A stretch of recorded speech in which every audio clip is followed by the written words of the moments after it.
Open-mouthed kiss that lasted 7 endless seconds while the entire world watched live. 5 feet away, in a custom emerald silk gown that cost more than most houses, sat his wife, Dr. Amara Harrington, paralyzed from the waist down for the last 8 years. The woman who once saved his life with her own hands. The woman whose wheelchair gleamed under the spotlights as her husband chose, in front of every camera on Earth, to show the planet who he loved now. The room went dead silent. You could hear ice melting in glasses. Amara didn't scream. She didn't cry. She simply looked at Alexander, looked at Chloe, and the corner of her mouth lifted into the coldest, smallest smile anyone had ever seen. Then she pressed the joystick on her chair, turned with perfect grace, and wheeled herself off the stage while the internet caught fire. Now, let's go back to the beginning, because nobody saw this coming. 18 years ago, Alexander Harrington was nobody. A 24-year-old college dropout bleeding out on a trauma table after a drunk driver smashed into his beat-up Honda. The surgeon who fought for 6 straight hours to keep him alive was Dr. Amara Okeke, 28, gorgeous, brilliant, already one of the best trauma surgeons in New York. When he opened his eyes 3 days later, the first thing he saw was her face. He told her, half delirious, "I'm going to marry you one day." She laughed and said, "Pay your hospital bill first." But he did marry her. 2 years later, in a courthouse, while he was still sleeping on friends' couches and writing code until his fingers bled. Amara believed in him when no investor would. She emptied her savings account, $47,000, everything she had, to fund his first server farm. She worked double shifts so he could chase his dream. When Harrington Tech exploded and made him a billionaire before 35, the world called them the ultimate love story. Black excellence meets tech royalty. Magazines put them on covers. The couple who built an empire on love. Then came a night that changed everything. A drunk driver again. Only this time the victim was Amara. Spinal cord severed at T6. Doctors said she would never walk again. Alexander carried her out of the hospital in his arms, tears streaming down his face, cameras everywhere. He looked straight into the lenses and swore, "I will love her, protect her, and carry her for the rest of my life." The world cried with him. For 8 years, Amara smiled for the photos. She became the beautiful, tragic face of the Harrington Foundation for Spinal Cord Research. She gave speeches from her chair that left audiences in tears. She never complained, never looked broken. Behind closed doors, Alexander started staying out late. Then whole nights.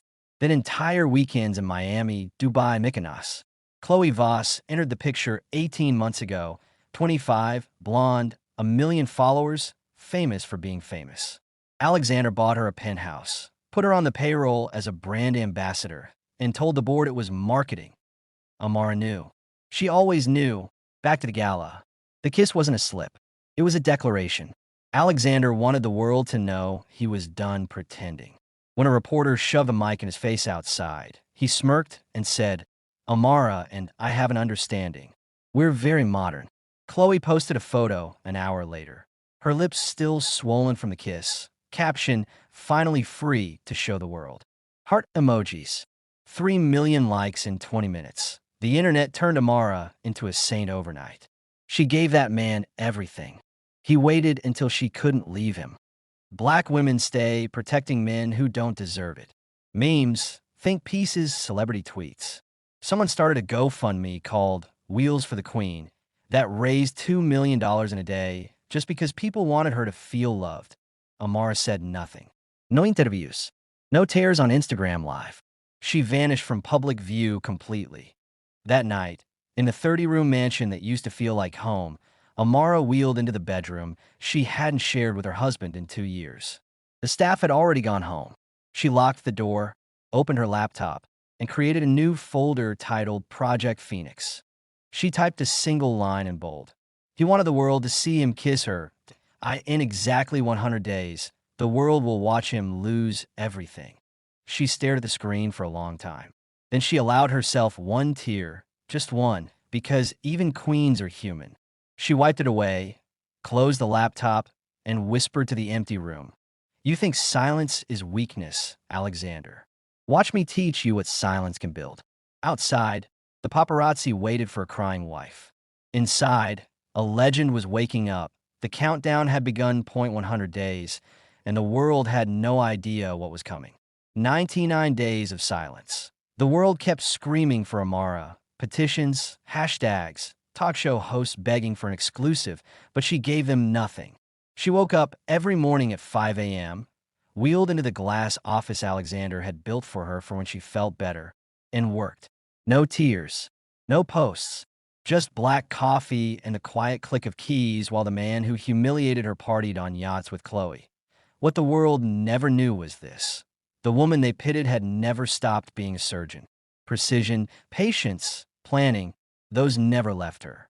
While her legs slept, her mind had been operating at full speed for 8 straight years. Day 1 today, 30 belonged to evidence. Alexander thought the offshore accounts were clever. He had been siphoning Harrington Tech money into Chloe's fake jewelry line, her wellness retreats, her rented Lamborghinis. Every transfer, every shell company, every forged invoice landed in Amara's inbox because 5 years earlier, when he still pretended to love her, he had given her administrator access so she wouldn't feel useless. She downloaded everything. $187 million rerouted, signed by his own digital signature. She zipped the files, encrypted them, and slept like a baby. Day 31 to day 60 belonged to allies. Point 3 board members Alexander had stabbed in the back years ago. Victoria Lang, Raj Patel, and old Marcus Green still carried the scars. Amara sent each of them a single email from an anonymous address. Subject line, "Want him gone for good," attached were the first 10 pages of proof. Within 48 hours, all 3 were on private jets to her mansion. They cried when they saw her. She didn't. She poured tea and said, "I don't want tears. I want 13.2% of the float. In return, you get your company back and your revenge served ice cold." They signed the proxy agreements before dessert. Day 61 to day 90 belonged to the internet that loved her. Amara created the Phoenix coin, a charity meme token with one promise. Every dollar raised would fund the exact spinal cord trial she needed to walk again. She dropped the contract at 2:17 a.m. on day 61. By sunrise, hashtag PhoenixWife was trending worldwide. Celebrities bought in. Grandmothers in Ohio sent $20. The token went from zero to a $2 billion market cap in 9 days because every woman on Earth wanted to hand Amara the sword. She converted the profits to Harrington Tech stock through a dozen layered trusts. The world thought they were donating to help her walk. They were actually buying her the company, one Satoshi at a time. Alexander noticed none of it. He was too busy flying Chloe to Paris for lunch. She posted videos mocking bitter wheelchair girls who can't keep a man. The comments turned into war zones.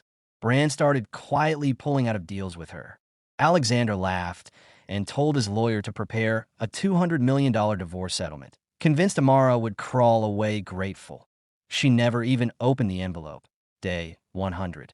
The emergency shareholders meeting. Alexander strode into the glass boardroom like he owned the planet. Navy suit, smug smile, Chloe on his arm in 6-inch heels and a white mini dress. Cameras rolled. The feed was live on every financial channel. He took his seat at the head of the table and winked at the room. "Let's make this quick, folks." The doors opened again. Amara wheeled in wearing pure white cashmere, diamonds at her throat, hair in a sleek crown braid that made her look like royalty about to take a throne. The room stood without being asked. Alexander's smirk faltered for half a second. She rolled to the center, pressed a button, and the 70-inch screen behind her lit up with a single number, 51.2%. "Good morning," she said, voice smooth as velvet and sharp as scalpels. 8 years ago, my husband promised to carry me when I couldn't walk. Today, I'm returning the favor by carrying his company into a future he no longer controls. She clicked. The embezzlement files exploded across the screen in beautiful, damning color. Gasps. Phones dropped. Chloe actually shrieked. Alexander shot to his feet. "This is fraud." She forged. "Sit down," Amara said quietly. He sat. The room had never heard him obey anyone before. Victoria Lang stood. Motion to remove Alexander Harrington as CEO and chairman, effective immediately. Raj Patel seconded. Marcus Green, all in favor? Every hand went up except Alexander's and Chloe's, who wasn't even a shareholder and suddenly realized no one cared what she thought. 0.4 minutes. That's how long it took to erase a billionaire. Security appeared. Alexander screamed, red-faced, veins popping. You can't do this. I made you. I gave you everything. Amara leaned forward, close enough for only him to hear. No, baby. I made you. And now I'm unmaking you. They dragged him out while he kicked over chairs. Chloe ran after him in tears, live streaming the whole meltdown to her rapidly shrinking audience. By the time they reached the lobby, her follower count was dropping by the thousands per second. Amara stayed on the stage that used to be his. She looked straight into the cameras the world couldn't stop watching and spoke the line that broke the internet all over again. To every woman who's ever been told her silence means she's broken, watch me rise. 1 year later, the Harrington Foundation Gala, now the Amara Phoenix Gala, filled the same ballroom. Only this time the woman at the center wasn't sitting. Robotic legs, sleek, black, custom built by the company she now owned, carried Dr. Amara Harrington across the stage in a crimson gown that shimmered like fire. The crowd rose to its feet in a roar that shook the chandeliers. She stopped in the exact spot where her husband once kissed another woman, lifted a glass of champagne, and smiled the warmest, most dangerous smile the world had ever seen. To second chances, she said, and to the women strong enough to create them for themselves. Cameras flashed again. Only this time, they weren't capturing humiliation. They were capturing a queen who took back her kingdom, one quiet day at a time. And somewhere in a tiny apartment he now shared with Chloe, who was waitressing again, Alexander Harrington watched the live stream and finally understood the difference between a woman who can't walk and a woman who chooses when to strike.